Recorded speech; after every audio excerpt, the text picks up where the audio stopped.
So usually ಯಾವ ಕ್ಯಾನ್ಸರ್ಗೆ ನಾವು ರೇಡಿಯೇಷನ್ ಕೊಡ್ತೀವಿ ಮಕ್ಕಳಲ್ಲಿ ಅಂದರೆ ಮೋಸ್ಟ್ ಕಾಮನ್ ನಾವು ಬ್ರೈನ್ ಕ್ಯಾನ್ಸರ್ಗೆ ರೇಡಿಯೇಷನನ್ನು ಯೂಸ್ ಮಾಡ್ತೀವಿ.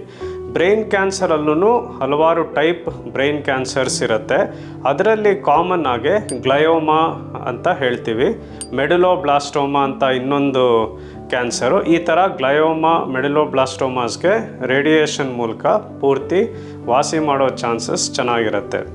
ಅದಾದಮೇಲೆ ಕೆಲವು ಸಾಫ್ಟ್ ಟಿಶ್ಯೂ ಸಾರ್ಕೋಮಾಸ್ ಅಂತ ಹೇಳ್ತೀವಿ, ಅದಕ್ಕೆ ಬೇರೆ ಬೇರೆ ಥರ ಹೆಸರು ಬರುತ್ತೆ. ರ್ಯಾಬ್ಡೊಮಯೋಸಾರ್ಕೋಮಾ ಅಂತ, ಇವಿಂಗ್ ಸಾರ್ಕೋಮಾ ಅಂತ. ಸೊ ಇದು ನಿಮಗೆ ಮೈಯಲ್ಲಿ ಕೆಲವು ಕಡೆ ಗಡ್ಡೆಗಳು ಕಾಣಿಸ್ಕೋಬೋದು, ಅದರಿಂದ ಮಗುಗೆ ತೊಂದರೆ ಆಗ್ತಿರ್ಬೋದು. ಸೊ ಈ ಥರ ಕ್ಯಾನ್ಸರ್ಗಳಿಗೆ ರೇಡಿಯೇಷನ್ ಕೊಡ್ಬೋದು.